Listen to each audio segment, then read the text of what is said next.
अस्सलामुअलैकुम। आप देख रहे हैं प्रोग्राम मेरी दुनिया हसन निसार के साथ। मैं हूं आयशा खालिद। हसन साहब, प्रोग्राम के आगाज़ में आज एक ईमेल नहीं है बल्कि बहुत सारी ईमेल्स हैं और सैकड़ों की तादाद में कमेंट्स हैं हमारे पास फ़ैन पेज पर आपके रीडर्स के, जो कि जानना चाहते हैं कि पीटीआई से वाबस्ता उम्मीदें मायूसी में बदल गई हैं। वजह क्या है?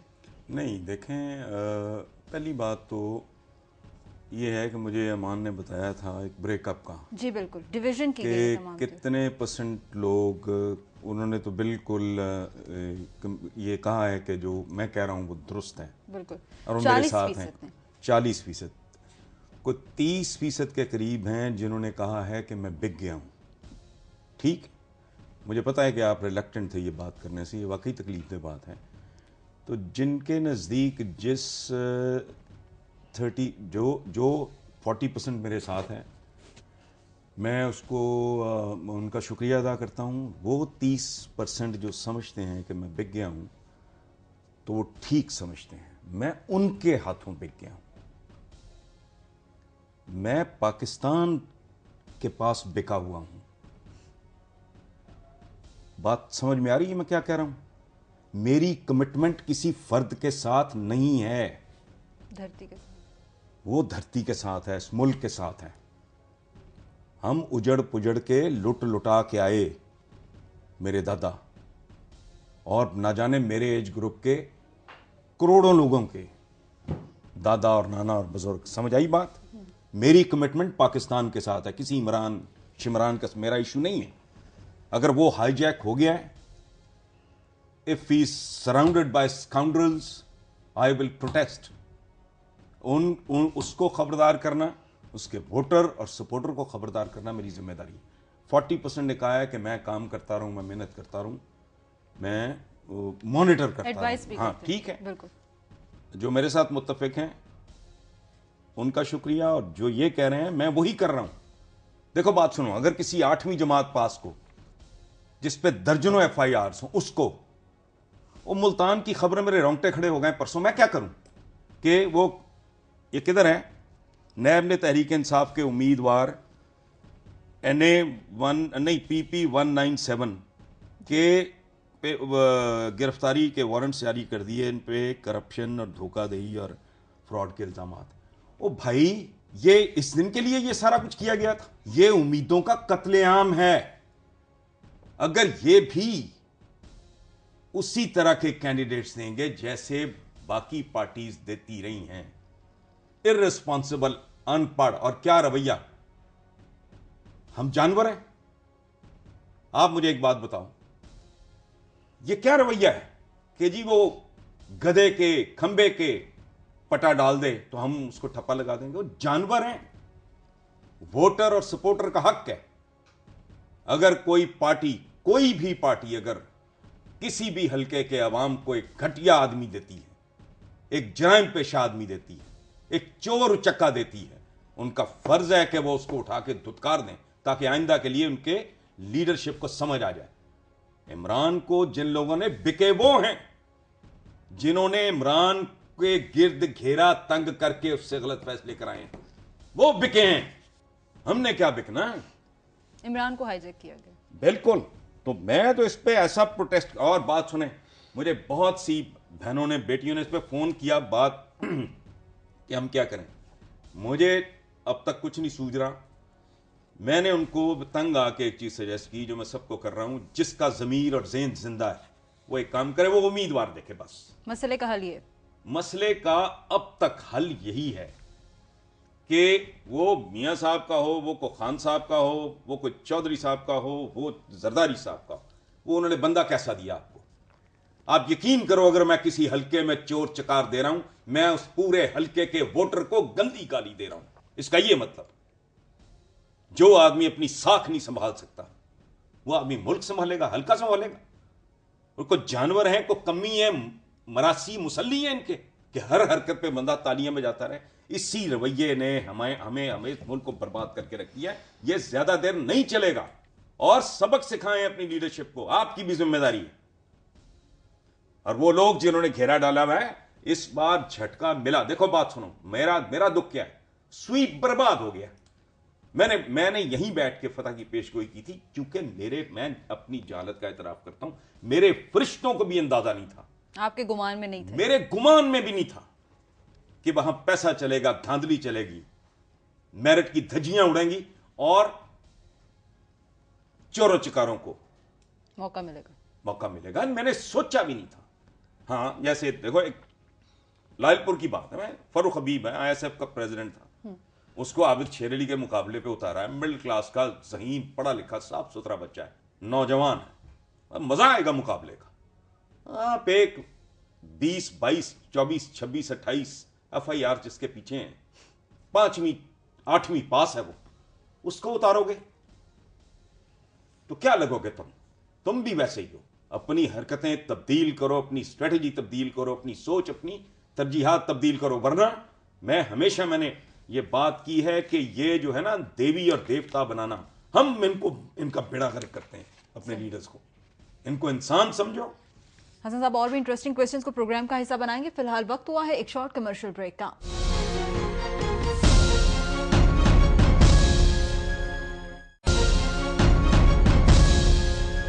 ब्रेक के बाद प्रोग्राम में गुफ्तगू के सिलसिले को आगे बढ़ाते हैं। और हसन साहब, सर्वे भी कंडक्ट किए गए हैं और राय एक सामने आई है कि PTI तीसरे नंबर पर चली गई है। किसका सर्वे है ये बताओ? गैलप सर्वे कंडक्ट किया गया है, जिसमें 39% नुमाइंदगी के साथ नून लीग सरे फहरिस्त है, जबकि PTI तीसरे नंबर पर जा रही है 7%। इस तरह का तो बोगस है ये। जाके मेरा ख्याल है जाती उम्रा करते हैं गैलप वाले, मियां साहब के मुलाजमीन से। सूरत हाल ये नहीं है। असल बात देखो, बात सुनो, मेरा दुख बहुत और है। ये फैसला कुन मरहला था, बिल्कुल स्वीप करते। देखो, अगर ये रिस्पेक्टेबल नंबर ऑफ सीट्स लेके आ भी जाएंगे तो क्या कर लेंगे? चोरों के साथ बैठेंगे? नहीं।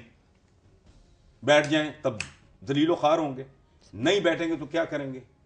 इन जहलों के साथ ये ऑपोजिशन करेंगे।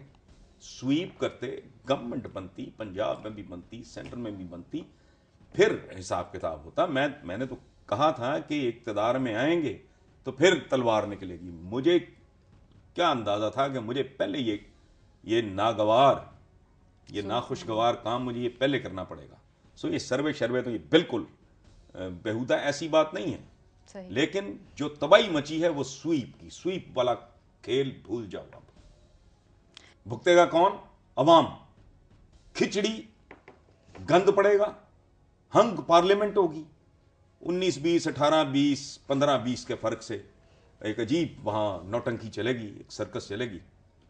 अवाम जो है वो हाथ पे हाथ रख के बैठे रहेंगे। बहरहाल हसन साहब, अगला सवाल हमारा सलमान है इटली से, और इसका जवाब मेरा ख्याल है इमरान खान के भी काम आएगा, जवाब देंगे कि लीडरशिप की अहम तरीन क्वालिटी क्या है। देखो, बात सुनो, ये इतनी कॉम्प्लिकेटेड दुनिया है कि कोई आदमी भी किसी एक फील्ड का किसी हद तक एक्सपर्ट हो सकता है। मेरी उम्र बीत गई। मैं बचपन से, मैं छठी में था जब मेरी नज़म छपी थी बहुत बड़े अखबार में, छठी 7वीं में था, ठीक। तब से मैं लिखने पढ़ने के, लेकिन मैं यकीन करो, मैं कसरे नफसी नहीं कर रहा, मैं अपना काम नहीं ठीक से जानता, ठीक है। तो कोई आदमी ऐसा नहीं है जो इतनी पेचीदा दुनिया में इकॉनमी पे भी अबूर रखता हो, फॉरेन अफेयर्स को भी समझता हो, इंटरनेशनल रिलेशंस को भी समझता हो, ठीक है, एजुकेशन पे भी उसकी नज़र हो। नो।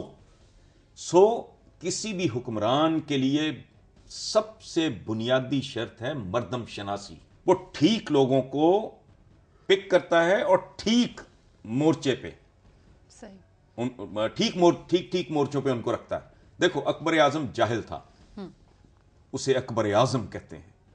तुगलक जीनियस था, लेकिन वो मर्दम शनास नहीं था, उसके एडवाइजर्स घटिया थे, ठीक है। ये जो मैं चीख मातम कर रहा हूं कि इमरान हाईजैक हुआ है, उसको गलत लोगों के नरगे में वो आ गया है, फंस गया है, अल्लाह करे कल निकल आए। लेकिन वो मर्दम शनासी की कमी। हसन साहब, देखो बात सुनो, मैं बहुत अच्छा लिखने वाला हूं, चलो 1 मिनट के लिए फर्ज कर लेते हैं। वो औकात मेरी इतनी है कि गाड़ी मेरी में गड़बड़ हो जाए, मैं तो कुछ नहीं कर सकता जी, मैं तो जाहिल हूं, क्योंकि मुझे नहीं आता वो काम। एसी खराब हो जाए, मुझे उसका मैकेनिक चाहिए। आप समझ गए हो? एक कमीज सिलवाने के लिए मैं दर्जी का मोहताज हूं। बिल्कुल। हम कोई एक आध काम थोड़ा बहुत जानते हैं, बाकी हमें, अगर कोई लीडर है तो फिर उसको ही has to pick the best.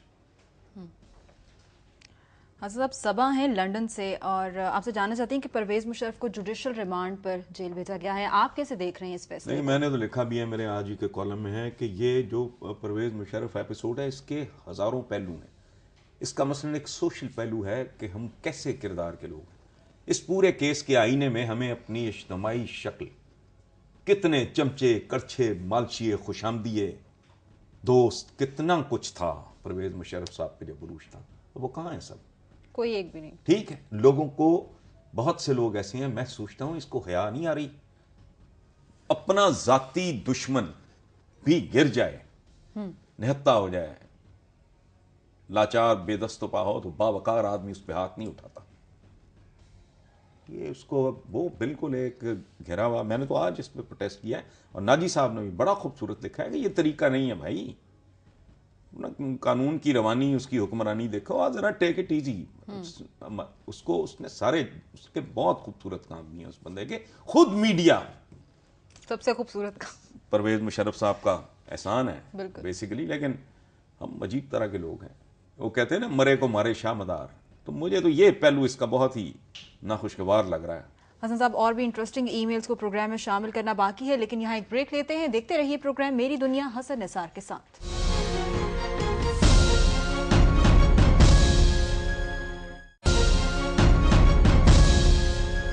Welcome back after the break. और हसन, रणबीर सिंह है स्पेन से, कहते हैं कि मगरब में 98% आबादी नज्म जब्त की पासदारी करती है और खुश खुर्रम रहते हैं सब, जबकि पाकिस्तान इंडिया में 98% लोग जो हैं नज्म जब्त और कानून को, ज़ाब्तों को तोड़ते हैं और फिर भी नाखुश रहते हैं। उसकी वजह है ये कायनात ज़ाब्तों पे चल रही है। ज़रा अंदाज़ा लगाओ, अरबों साल से सूरज निकल रहा है, एक आध दिन अगर सूरज नाफरमानी पे उतर आए, जैसे इंसान जैसी हकीर और मामूली चीज़ अपने खालिक व मालिक की नाफरमानी करती, तो अगर सूरज कहे कि मैं नहीं निकलता आज, क़यामत नहीं आ जाएगी? सही।